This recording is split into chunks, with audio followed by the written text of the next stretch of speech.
So welcome to today's video where we're talking about fortress of fear. So living in a fortress or living in fear, and what does that exactly mean for your health journey? Now, where we live has a big influence on what we think, what we do.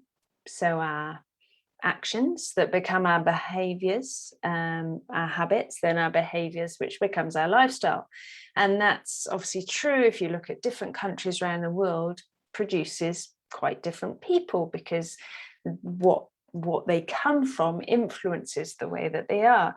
But that's also true. You could have two children living in the same street, but brought up in different households who are actually quite different too, because where they live forms their thoughts and their behaviors, which leads to their lifestyle and how they are. And it's the same for our mind and where we live in our mind. So are you living in God's fortress or are you living in fear? Because this can massively affect the way that you think, the way that you act, the way that you behave. And it's true for our health journey too. Imagine that you're living in complete faith and trust in God. You believe all of his promises. You believe that he will lead you to a healthy, whole and free place in your health journey. You believe that he will give you all the tools and resources that you need. Now, how would you act and what kind of choices would you make and how much confidence would you have to go the extra mile or go out on a limb or to really believe in God's best for you? But imagine the opposite. Imagine if you're out on a limb, you haven't got any protection. How does that make you feel? You don't perhaps believe that some things are going to happen for you. It might be hard to commit to things. You might be scared. You don't have any defenses. You don't have any form of attack. So it's important to live in our minds in that fortress of faith.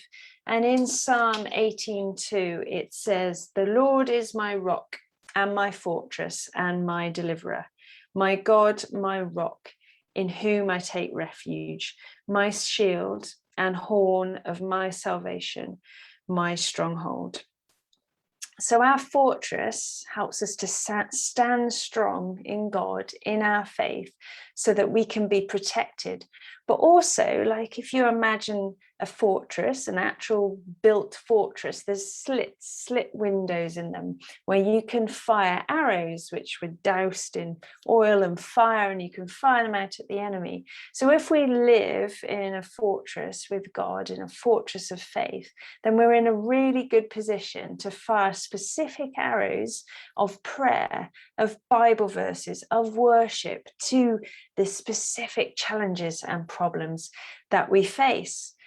Yet if we're living in fear, we don't have that opportunity. We're probably always running or always looking around us. So it's really important to live in that fortress that God has given us to give us the best chance at succeeding in so many areas of life.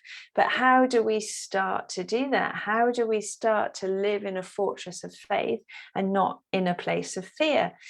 Well, in Psalm 139, verses 23 to 24, it says, "Search me, God, and know my heart. Test me and know my anxious thoughts. See if there is any offensive way in me and lead me in the way everlasting." So we need to start small and practice, meditate on Bible verses.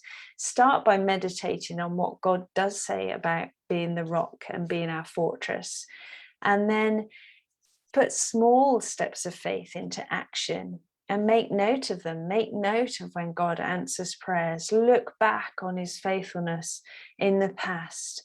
Build up those foundations so that you're standing on the rock, living in the fortress, so that you can then be specific about sending out arrows of prayer, Bible study, of worship to defeat those things that aren't of God, those lies that we believe that we're not good enough, that we can't succeed, that we can't reach our goals because it hasn't happened in the past. So why would it happen now? Because subconsciously, if we live in a place of fear, we put things in place to make sure that we don't succeed because we're worried that we can't, because it hasn't happened for us before. We limit ourselves and we limit God.